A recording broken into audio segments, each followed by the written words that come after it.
tenemos ahora nuestra última charla que nos la trae don Patrick Vega, que nos va a hablar sobre un método adaptivo superconvergente de método de elementos finitos basado en un método de minimización residual local.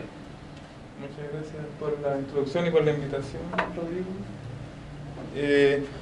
Quería, algo de contexto ahí con la charla de Ignacio previamente, de que nosotros trabajamos, entre otras cosas, en minimización residual, y él se refirió particularmente al enfoque de trabajar con elementos finitos o con redes neuronales. Esta charla está en el marco de usar elementos finitos, un trabajo conjunto con Ignacio Muga, aquí presente, que es mi investigador patrocinante en este postdoc que estoy haciendo en la Universidad Católica de Valparaíso, y Sergio Rojas también, parte de nuestro equipo Imanumerics, ya previamente publicitado. Aquí también recordamos a nuestros miembros antiguos y los que se fueron, los que estamos quedando, sí. Y los que ya no están. Sí, los que ya no están con nosotros. Bueno, entonces quería partir motivando un poco todo esto, y por eso me sirve bastante la introducción previa que hizo Ignacio, partiendo con una ecuación bastante simple, la ecuación de Poisson, más que nada para fijar ideas. Después iremos hablando qué pasa con algunas otras ecuaciones. Y la gran idea de esto es tomar ciertos tipos de formulaciones de elementos finitos, particularmente formulaciones de elementos finitos mixtos, que tienen ciertas ventajas, después comentaremos sobre eso. Y lo que buscamos entonces para problemas que están escritos en una cierta formulación variacional, como la que está acá, que se reduce tal como se comentó hace un rato, tomamos nuestra EDP, ¿cierto? Posteriormente multiplicamos por funciones apropiadas e integramos. En estos casos, estos espacios, L2 son las funciones de cuadrado integrable, H' las funciones de cuadrado integrable cuya divergencia tiene cuadrado integrable. Y lo que hacemos entonces es reducir este problema fuerte a esta formulación variacional continua en el marco de espacios infinitodimensionales, ¿ya? La idea de todo esto es después en la práctica llevarlo al computador para resolver todo esto a través de un proceso de discretización. Tal como comentaba hace un rato Ignacio, nosotros lo que vamos a hacer es considerar aproximaciones de esta solución de nuestro problema a través de polinomios atrosos, y particularmente vamos, para fijar ideas, referirnos a un método de elementos finitos particular.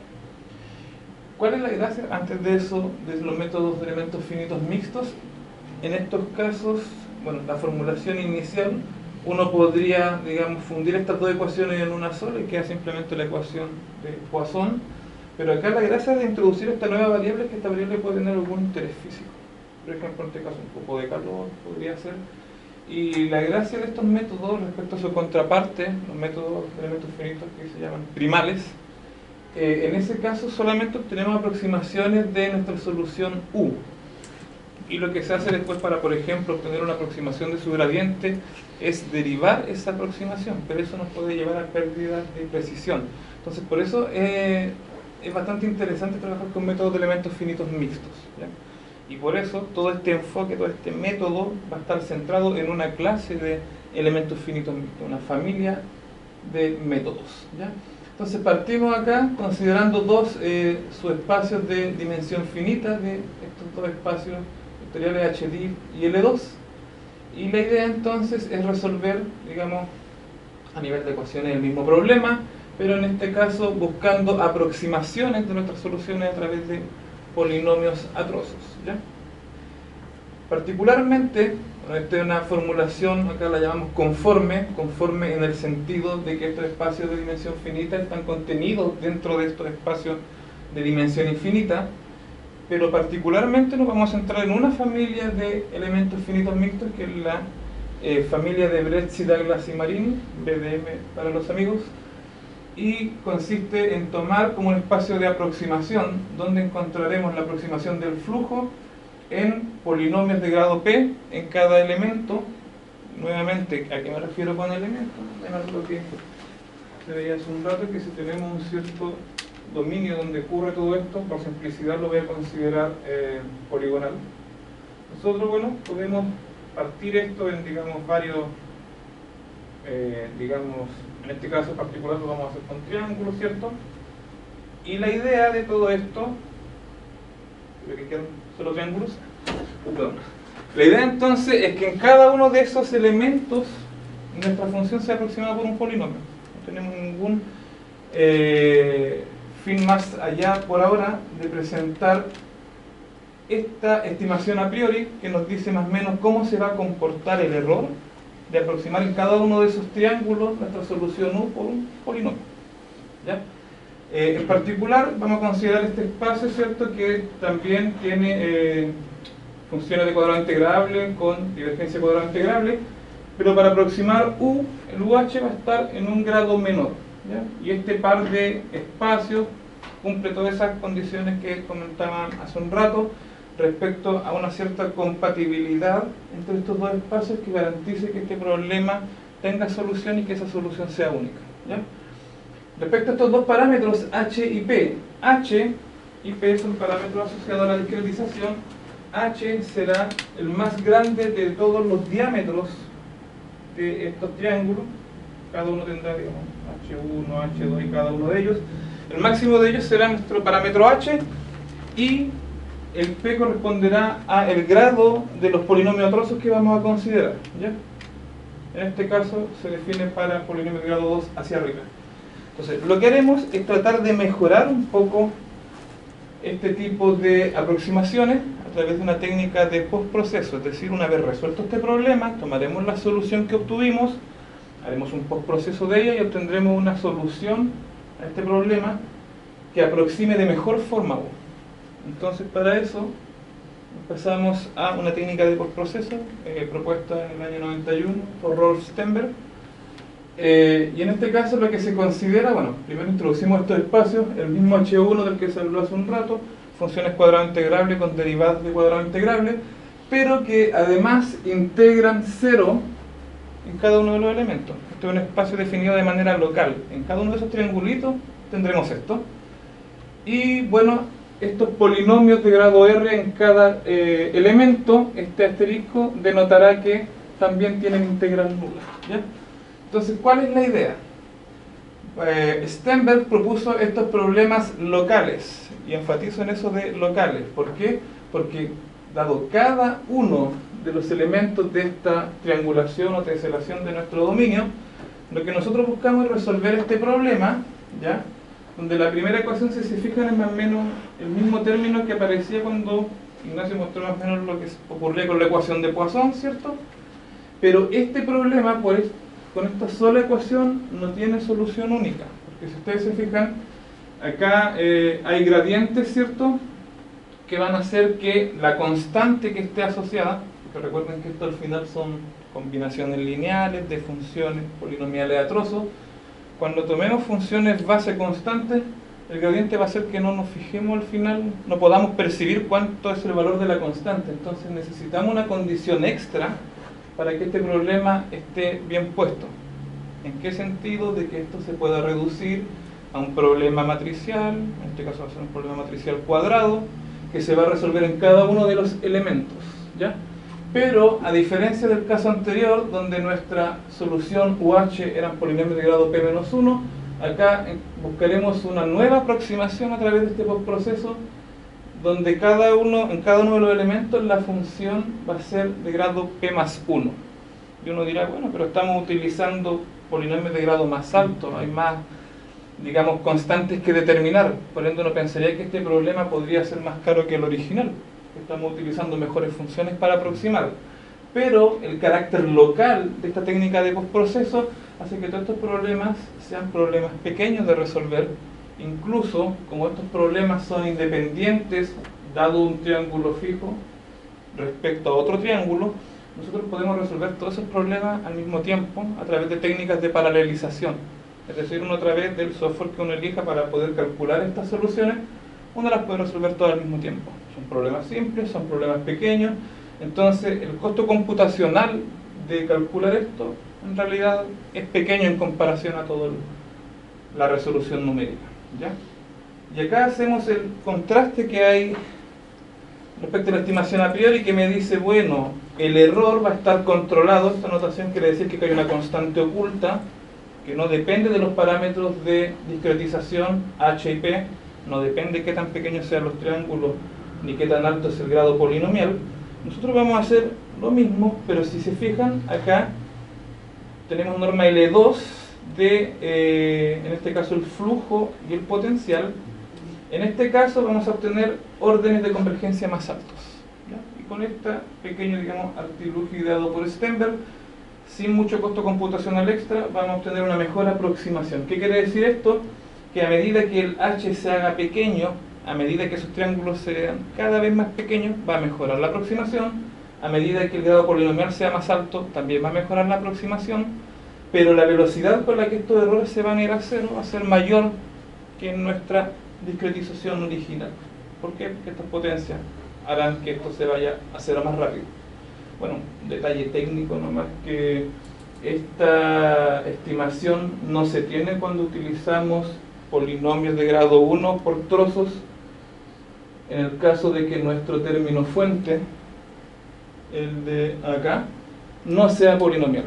Si es polinomial, anda todo bien, obtenemos lo que denominamos superconvergencia, es decir, vamos más rápido que la convergencia estándar de nuestro método numérico, pero como les digo, es una cosa técnica que se puede, digamos, solucionar a través de esas proyecciones de este dato en un espacio polinomial. Pero lo que me interesa que quede fijo acá es que estamos obteniendo una convergencia más rápida. Entonces, motivado eso, tenemos ecuaciones que resolver, métodos numéricos que las resuelven y técnicas que postprocesan dicha solución para obtener mejores aproximaciones. ¿Cómo podemos relacionar esto con la minimización residual? Eso es lo que voy a explicar a continuación.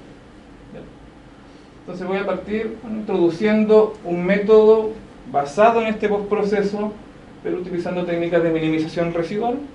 Posteriormente voy a presentar un par de ejemplos numéricos. Bueno, y esta parte en realidad no me voy a adentrar mucho, un error del látex, que acá hay cosas más técnicas que considero que si quedase tiempo y hay curiosidades al respecto podríamos abordar esto, pero principalmente quiero mostrar el método y los resultados numéricos que obtenemos a partir de él. Entonces, los métodos de minimización residual, al final, ¿qué es lo que buscan? Buscan minimizar este término que es un residuo asociado a nuestra primera ecuación. ¿Se acuerdan? ¿Cierto? A nivel continuo, si tenemos las soluciones exactas, ese término es cero. En general, con la aproximación, ese término no va a ser cero, pero buscamos que sea lo más pequeño posible. Ese es el residuo que queremos minimizar. Entonces lo que haremos será buscar una función que sea un polinomio de grado p más 1 en cada uno de los elementos, y la definiremos localmente en cada uno de esos elementos como el argumento que minimice esta expresión, medido particularmente en esta norma, que es una norma en el espacio dual de este espacio discreto polinomios de grado p más 2. Y al igual que el caso anterior, definir solo con esta parte nuestra solución por minimización residual no va a tener unicidad de solución, porque también hay una constante que debe ser fijada. Esa constante es fijada de la misma forma que lo hacía Stenberg. Quiero que el promedio de mi aproximación sea igual al promedio de la aproximación original, ¿ya? Entonces lo que vamos a hacer ahora es tratar de reescribir esto tal como se mencionó ya respecto a la equivalencia de un problema de minimización residual con un problema de punto silla. ¿Qué quiere decir? Un problema como el que viene ahora, ¿ya? Y la deducción es básicamente lo mismo que acababa de hacer Ignacio. Uno introduce una nueva variable, epsilon h, que es el representante de Riesz de este residuo que queremos minimizar, y entonces podemos escribir equivalentemente nuestro problema pasado como este problema, que es bastante típico en los métodos de minimización residual, ¿cierto? Ahora no buscamos solamente el nu-h, también buscamos EH, ¿cierto? En estos espacios, polinomios de grado p más 1 y p más 2 con integral nula localmente. Nuevamente hacemos gala de esta característica local de este método, que va a ser paralelizable, computacionalmente muy barato, se pide la misma condición de fijar esta constante, digamos, a través de que la integral coincida con nuestra aproximación original, y nos queda este sistema de puntos-silla. ¿Ya? ¿Cómo resolver este sistema? Bueno, después hay ciertas reescrituras que nos permiten que sea más ameno de implementar en el computador, pero lo que nos interesa principalmente ahora es que uno puede probar que la solución de este problema, el NUH, es exactamente el mismo UH tilde que era el postproceso que había publicado en el 91 Stenberg. Es exactamente lo mismo. Y uno dirá, ¿cuál es la ganancia entonces? Estamos parafraseando un trabajo ya hecho. Eso no tiene mucha novedad, más allá que un parafraseo. Pero recuerden, acá solamente estamos buscando este postproceso, pero acá estamos buscando una solución que tiene dos componentes. Una que va a ser la misma, pero esta otra, tal como lo mencionaba, tenemos que este epsilon h al final es el marcador inverso de Riesz, ¿cierto?, de nuestro residuo, ¿ya? Que era el residuo que podemos escribir en forma de operadores, ¿cierto? Digamos U sub h con L, ¿cierto? Esa es más o menos la idea, poder escribir esta formulación equivalente, porque me entrega algo extra. Ese término, en algún sentido, me va a decir qué tan bien se está aproximando ese residuo, que debería ser 0, ¿ya? Y eso nos va a dar, digamos, algunas grandes ganancias. Por ejemplo, al comienzo yo le hablé de estas estimaciones a priori. Antes de resolver, mi solución se comportará de esta forma respecto a los parámetros del método de elementos finitos. Pero una vez calculada, uno puede hacer también estimaciones de error que no son a priori, antes de resolver, sino que a posteriori, ¿ya? No me voy a referir a los tecnicismos relacionados con eso, pero la idea central es la siguiente. Cuando nosotros tenemos soluciones que son difíciles de aproximar, uno, ¿qué es lo que haría inicialmente? Antes de referirse a que si es o no difícil de aproximar. Uno podría, para obtener mejor calidad en la aproximación, bajo algún criterio, refinar estos triángulos, ¿cierto? Y las formas de refinarlos son variadas. Particularmente uno se referirá a refinamientos uniformes cuando, digamos, todos se van refinando sin cargarse, en palabras simples, a una parte o a otra del dominio. Pero cuando uno identifica que en ciertas partes del dominio la solución no tiene un comportamiento fácil de aproximar, entonces uno dirá, bueno, quizás, no sé, en esta esquina algo ocurre, entonces, bueno, podría tratar de aproximar, concentrar acá mis esfuerzos de refinamiento, ¿cierto? Acá van a quedar triángulos grandes, acá triángulos pequeños, entonces quiere decir que son más pequeños los lugares donde yo aproximo a través de un polinomio.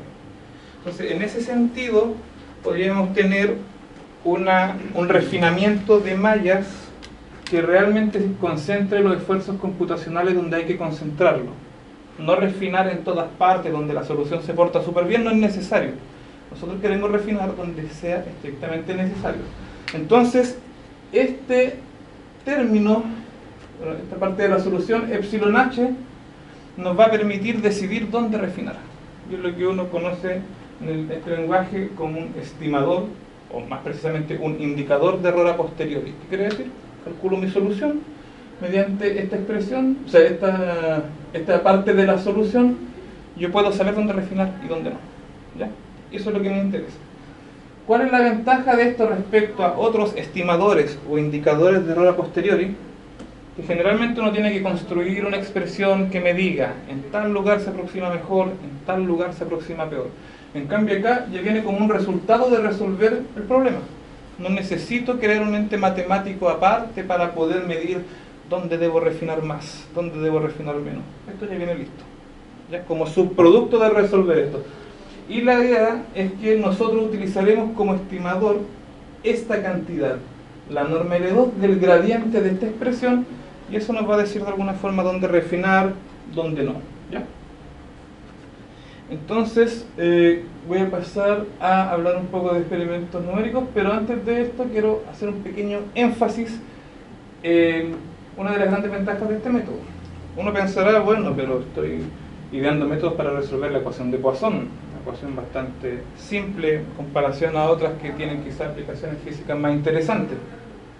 Pero este método, o sea, esta metodología también es aplicable a ecuaciones un poco más complejas, ¿ya? Particularmente, nosotros cuando escribimos estos problemas de esta forma, tenemos estas dos ecuaciones. Esta generalmente recibe el nombre de la ecuación de conservación de momentum, y esta es una ecuación constitutiva. Básicamente, ¿qué nos dice la primera ecuación al final? Cómo se relaciona esta variable con el gradiente. Y eso podríamos hacerlo independiente de la ecuación. Por ejemplo, podrían haber la ecuación de Stokes en mecánica de fluidos. Uno también podría introducir el gradiente como una nueva variable. Y el resto de la ecuación de Stokes quedaría en la segunda ecuación. En otras palabras, la segunda ecuación depende más de la ADP original que estamos resolviendo. La primera ecuación simplemente me dice, introduzco una nueva variable, esa variable es menos el gradiente. Bueno, lo que nosotros podemos garantizar es que, a pesar de que acá estamos hablando de Poisson, una ecuación bastante simple, nuestras estimaciones, en el caso de ecuaciones un poco más complejas, van a depender solamente de la relación entre el gradiente y la variable que busca ser el gradiente. No va a depender de esta segunda ecuación. Y eso es bastante interesante, ¿ya? ¿Por qué? Porque en general los estimadores de error a posteriori, estos que nos permiten localizar el dónde refinar, en general sí dependen de la ecuación diferencial parcial. En este caso no lo va a hacer, ¿ya? Entonces, un par de ejemplitos para poder visualizar más o menos cuál es la idea de todo esto, ¿ya? En particular, nosotros vamos a tratar de... Primero les voy a mostrar una idea bien, digamos, general de cómo funcionaría este, digamos, estimador de error a posteriori. Va a ser una cantidad, ¿ya? Llamémosla eta k, que para nuestro caso de recién habíamos dicho que lo que íbamos a usar era el gradiente en un elemento medido en norma L2. Esta cantidad, en algún sentido, debe estar relacionada con el error que queremos controlar. ¿Cómo debe estar relacionada? Bueno, por arriba, digamos, error, y por abajo, perdón, esto es acá, y eta acá. Ya. Error le voy a poner K porque va a ser un error local. Estas dos desigualdades, que insisto no voy a entrar en detalles técnicos, son las que nos permiten garantizar de alguna forma de que cómo se comporta esta expresión y su versión global, sumar las contribuciones de los cuadrados de estos que dependen de cada elemento. Estas dos desigualdades nos van a decir más o menos, bueno, tenemos en cierto sentido un control del error. Y por otro lado, la segunda nos va a decir dónde exactamente refinar, ¿ya? Entonces lo que vamos a hacer ahora es probar, bueno, en realidad verificar numéricamente los resultados técnicos que en este momento no voy a presentar, pero son de ese estilo, desigualdades que relacionan mi estimador con el error. Primero vamos a partir con refinamientos uniformes, que quiere decir que cada uno de esos triangulitos se van refinando más o menos de la misma forma. ¿Para qué? Para poder ver que las constantes involucradas en estas dos desigualdades, en simple, las que nos van a permitir hacer todos estos refinamientos, esas dos constantes no deben depender de los parámetros físicos de nuestra malla. Es decir, no deben depender del h, del tamaño del triangulito más grande, ¿ya? Entonces nosotros numéricamente, tras aproximar este problema bastante simple con dicha solución analítica, vamos a ver cómo se comportan esas constantes que nos van a permitir hacer el refinamiento, ¿ya? Entonces, lo primero, acá hay unas tablas de curvas de convergencia que básicamente van a medir ¿qué? Cómo se comporta el error relativo en norma L2, ¿cierto? Al aproximar U con UH o U con NUH, la postprocesada que estamos calculando, cómo se van a comportar respecto a la raíz cuadrada de la cantidad de triángulos, ¿ya? En ese caso habíamos dicho hace un rato que, bueno, estos errores, U menos el UH, ¿cierto?, es menor o igual que una constante por H elevado a una potencia que depende de P, ¿ya? Al aumentar el grado polinomial, el exponente aumenta, nos vamos más rápido a cero con el error. Bueno, vamos a mostrar con polinomios de grado 1, 2 y 3 cómo se comportan estos errores. En el primer caso vemos que, como predice la teoría, el orden de convergencia de este error es h elevado a la potencia asociada respecto al p que elegimos. Elegimos p igual a 1, entonces va a converger tan rápido como h elevado al cuadrado, ¿ya? Y así para los siguientes, para p igual a 2 y p igual a 3, que están acá, vamos obteniendo estas, digamos, pendientes que nos muestran qué tan rápido se va el error a cero. Mientras más inclinadas estén estas, digamos, pendientes de la recta, más rápido se va nuestro error a cero. Y acá hacemos la comparación en qué ocurre con la aproximación original, el método de elementos finitos mixtos, nuestro insumo, digamos, para todo este método, y qué pasa con lo que nosotros calculamos, ¿ya? Y si ustedes se fijan, esta recta, bueno, están emparejadas por colores, la recta azul de abajo converge un poco más rápido que la anterior, ¿cierto? Como predice la teoría, obtenemos esta superconvergencia. Si comparamos las dos que están en rojo, misma historia, y las que están en verde, misma historia, ¿ya? Hay un pequeño detalle en este caso, sí, respecto a qué pasa con p igual a 1 o con p mayores que 1. Recuerden que hace un rato yo les dije, si el término forzante, digamos el término que está al lado derecho en nuestra ecuación diferencial, si no era un polinomio, entonces perdíamos superconvergencia cuando utilizamos los polinomios de grado más bajo posible, que en este caso es 1, ¿ya? Que era lo que mencionaba acá, ¿ya? Entonces, como en nuestro caso, si calculamos menos el laplaciano de esto, no es un polinomio, entonces la superconvergencia no se va a tener con polinomios de grado 1. ¿Qué quiere decir eso? Que acá el incremento de convergencia es en solo un orden. Como habíamos visto antes, el incremento de convergencia, ¿qué tanto más rápido va esto? El método original nos dice que esta potencia va a ser p. Pero lo que nosotros queremos es, con nuestra postprocesada, obtener órdenes mayores, y en este caso es p más 2. Y eso funciona bien, ganamos dos órdenes de convergencia, tanto para p igual 2 y p igual 3, tal como predice la teoría. Aquí solo se gana uno porque el lado derecho no es un polinomio. Acá lo que vamos a ver es, en el caso particular de polinomios de grado 3, qué ocurre con los términos del error y los estimadores asociados. ¿Por qué digo estimadores asociados? Acá no presenté todo el detalle, pero nosotros partimos, como les dije, utilizando esta cantidad para poder ver dónde refinar, cómo se comporta el error.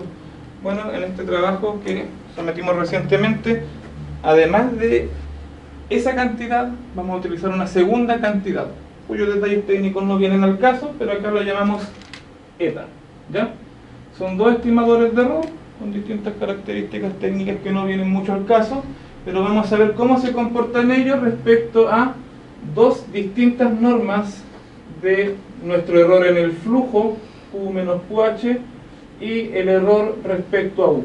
Y si se fijan, todas convergen, todas tienen la misma pendiente, todos esos errores o indicadores de error, todos se van a cero con la misma velocidad. ¿Qué es lo que predecía la teoría? Esas desigualdades que escribí por allá. Otra cosa interesante de visualizar acá es qué ocurre con el índice de efectividad, que básicamente es el cociente entre el valor del estimador y del error. De manera ideal, ¿qué quisiera uno? Para estimadores quizá un poco más sofisticados, que todas estas constantes ojalá fueran 1, ¿ya?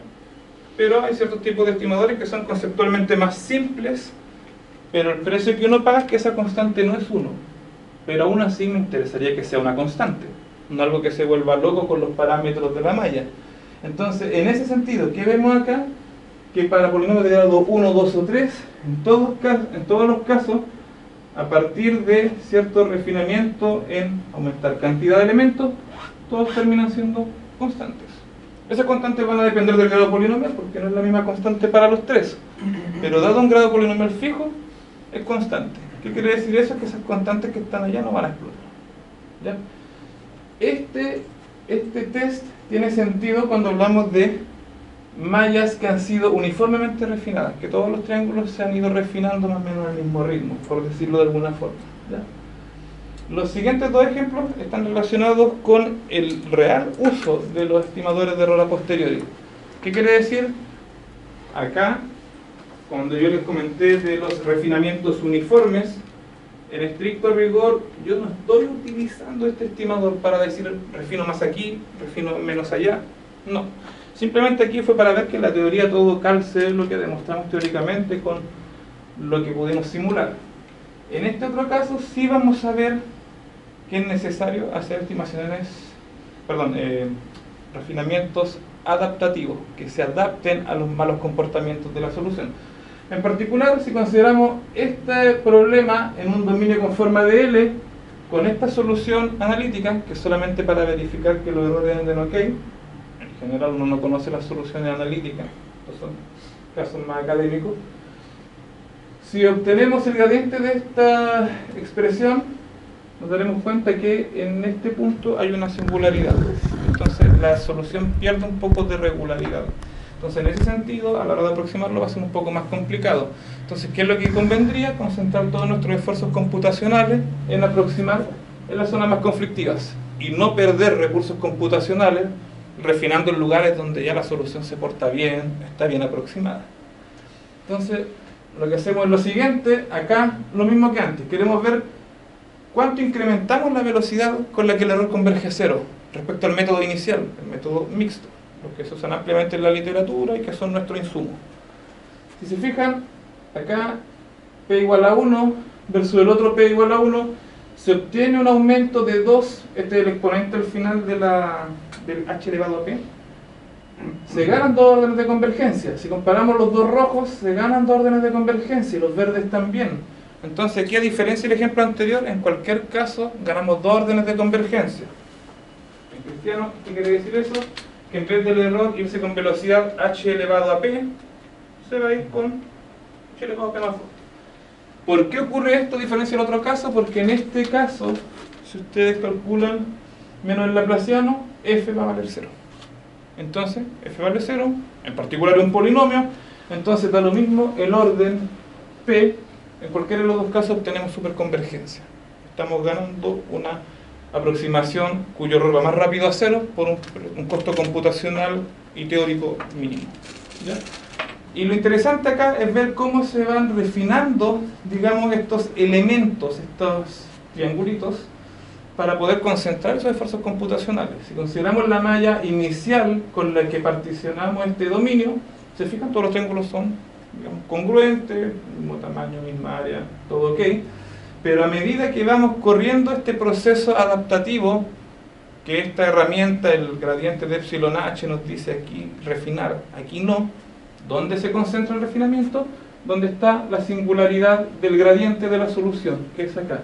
Y si se fijan, al ir avanzando en iteraciones y aumentando la cantidad de elementos, no se concentran acá porque acá la solución se comporta bien. Entonces, ¿por qué perder esfuerzos computacionales haciendo más pesado de resolver este sistema? Solo se concentra, si se fijan, acá en el punto donde hay una singularidad. ¿Ya? Y acá, bueno, comparamos cómo se comportan nuestros estimadores de error versus la raíz de la cantidad de elementos. Para cada grado polinomial obtenemos los órdenes predichos, ¿ya? En este caso va a ser la convergencia va a tener un exponente p más 1 en lugar de p más 2, porque el error que estamos considerando y respecto al que estamos haciendo estas estimaciones incluye los gradientes de u, es decir, el orden de convergencia va a ser 1 menos que si consideramos la norma L2. ¿Ya? Ahí estamos considerando la norma del gradiente de U menos nu h y también la norma L2 de Q menos QH. Entonces, tanto para la comparación del estimador como del error completo, los órdenes de convergencia son los que predice la teoría. ¿Cómo estoy de tiempo? Ya, estamos terminando. Ejemplo final, difusión, advección. Tenemos un término difusivo acá, ¿cierto? Asociado al laplaciano. Bueno, un detalle que quiero recalcar, mejor mencionar porque no lo mencioné. Cuando me refería a que esto funciona para varios tipos de ecuaciones, me refiero a ecuaciones donde haya un término difusivo más alguna otra cosa. ¿Ya? por ejemplo, ecuaciones de Stokes, ecuaciones en este caso de Poisson, difusión, advección, reacción y todos sus variantes, ¿ya? Entonces, la formulación conforme es más o menos lo mismo que antes. Integramos, multiplicamos por funciones apropiadas, en espacio apropiado, integramos por partes. La única diferencia con el caso anterior es que ahora hay un término extra asociado a la convección y que en el lado derecho es exactamente el mismo que antes, pero involucra este coeficiente de difusión. Pero realmente lo mismo que antes, solo que cambia la ecuación, ¿ya? En particular vamos a considerar, bueno, el dominio cuadrado unitario con este campo de advección, con condiciones nulas de Dirichlet en toda la frontera, y esta va a ser nuestra solución. Si ustedes se fijan en esta solución, en este borde, supongamos que acá está el 0, el 1, el 0 y el 1, en estos bordes, ¿cierto? Esta solución va a caer de manera, digamos, estrepitosa. ¿En qué sentido? De que la dirección de la advección hace que esta solución cumpla la condición de contorno, parte en 0, empieza a elevarse en la dirección de la advección, pero cuando llega acá tiene que volver a valer 0. La cosa es que esto cae de golpe justo antes de llegar a la frontera. Eso es lo que conocemos como una capa límite, un comportamiento que quisiéramos enfocarnos en él. Antes de mostrar, digamos, algunas mallas para que veamos que también se enfocan en los lugares conflictivos, vemos nuevamente la comparación de cuánto ganamos en los órdenes de convergencia. Nuevamente acá, nuestra f, al lado derecho, no es un polinomio, la ganancia es para aproximaciones cuadráticas, cúbicas y hacia arriba, no con funciones lineales aleatorias. Y nuevamente vamos ganando dos órdenes de convergencia en todos los casos menos en el primero. Y acá quiero enfatizar qué es lo que está ocurriendo con u menos UH, el error del método original, con p igual 1 y 2. Si se fijan, el error deja de bajar. Pareciera que no hay convergencia. O quizás la haya, pero quizás hasta qué nivel hay que forzar el computador para que realmente se la pueda, digamos, lidiando con esta advección dominante. Pero si se fijan, bueno, con p igual a 3 ya se empieza a comportar más o menos decente. En cambio, con nuestro método, para los tres valores de p, la convergencia anda perfecto. Es súper convergente como dice la teoría, y además nos permite evitar estas situaciones de que perdamos la convergencia. O sea, acá realmente se ve un poco más el peso, con una ecuación un poquito menos simple, de por qué nos conviene utilizar estas técnicas de postproceso para ahorrar costo computacional, ¿ya? Y acá, bueno, tenemos el cuadrado unitario dividido en 32 triangulitos, y a medida que vamos avanzando, y que ya no son 32 sino 196, 887 y mucho más, acá no hay problema en el comportamiento de la solución. Entonces no es necesario invertir, digamos, recursos computacionales, pero cada vez se va refinando en las capas límite, es decir, justo antes de llegar a estos bordes del dominio, cuando la solución cae de golpe, este estimador de error logra captar eso y se concentra donde debe concentrarse, ¿ya? Y lo mismo que antes, vemos cómo se comporta ese estimador que nos da nuestro método versus la raíz del número de elementos. El error, misma historia, son los órdenes predichos por la teoría y tenemos superconvergencia. Ya estamos ganando respecto al método original. Básicamente, ¿qué es lo que obtuvimos? Bueno, a través de esta propuesta de minimización residual, recalcamos, local y basada en este postproceso, esta técnica termina siendo aplicable no solo a un cierto tipo de método de elementos finitos mixtos como el que mostré, sino que a varios más, particularmente al método de Rabiart-Thomas, que es uno de los más comunes, a métodos de Galerki discontinuo también. En realidad son varios tipos de métodos que pueden ser tratados con este enfoque. Segundo, bueno, nos entrega una aproximación superconvergente. Ya estamos ganando en velocidad de qué tan rápido el error se va a cero. Y el epsilon h nos permite guiar procesos de adaptación en los refinamientos. O sea, no hay por qué construir algo que nos diga dónde refinar, el método ya lo entrega. Este estimador de error a posteriori también nos permite recuperar las tasas de convergencia óptimas que a veces se pierden con los refinamientos uniformes. Y como se espera, la solución que entrega esto va a ser superconvergente. Esto es independiente de la EDP. ¿En qué sentido? en de que no va a depender de la ecuación, sino solo de la relación gradiente y quién lo representa. Y por último, es bastante barato de implementar, ya que son problemas locales, los podemos resolver todos al mismo tiempo, así que el computador no sufre de más. ¿Ya? Y lo último, bueno, estos dos papers que introducen el método de elementos finitos mixtos que utilicé originalmente como insumo, el paper donde se plantea esta técnica de postproceso para ciertos elementos finitos mixtos, este trabajo de Víctor Caro, Alexandre Ern, Ignacio y Sergio, donde usan técnicas similares, no en el sentido de la superconvergencia, sino que en el sentido de utilizar minimización residual también en normas duales. De ahí se sacaron inspiración para varias partes de este trabajo y finalmente el trabajo que sometimos recientemente. ¿Ya? Que lo pueden encontrar en Archive. Y muchas gracias y gracias al Fondo de Cosas.